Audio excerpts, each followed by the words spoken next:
Hello guys, কেমন আছেন সবাই? আশা করি সবাই অনেক ভালো আছেন, আপনাদের দোয়ায় আমরাও অনেক ভালো আছি। আজকের ভিডিওটা দেখতে পাচ্ছেন, আমাদের এখানে বন্যা হয়ে গেছে, তাই এখানে এই যে বেকু আসছে, আপনাদের একটু দেখাই। এই দেখেন গাইস, এই দেখেন এখানে এই যে বেকুটে এসে খুঁজতেছে। এখানে এই দেখেন এখানটাতে এই যে পুরো এতটুকু পুরো একদম আমাদের গলা সমান পানি ছিল, বন্যা হয়ে গেছিলো। আর এখানে এই যে বেকুটা এসে এই জায়গায় খুঁজতেছে।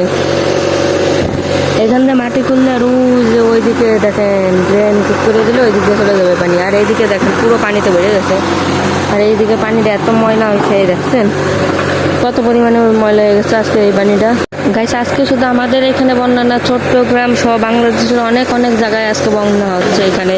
এখানে টানা 2 দিন বৃষ্টি পড়ছে, তাই এই অবস্থা হয়ে গেছে। একটু হলেই বাসায় পানি ঢুকেছে তো, কিন্তু এখনো ঢুকে নাই, তাই এটার জন্য এই যে বেকুনি এসে এটা খুঁজতেছে। এখানে দেখতে পারেন ওই একদম ওই দূর পর্যন্ত হয়ে গেছে বন্যা আর বন্যা। এখানে বন্যা ছাড়া আর কিছু দেখা যাচ্ছে না। এই দেখেন এই জায়গায় বালি ঘুরে ঘুরে লাগতেছে। তো গাইস, আজকে শর্ট এই মিনি ব্লগটা কেমন লাগলো? যদি ভালো লেগে থাকে ভিডিওতে একটা লাইক আর চ্যানেলটা সাবস্ক্রাইব করে দেবেন। আল্লাহ হাফেজ।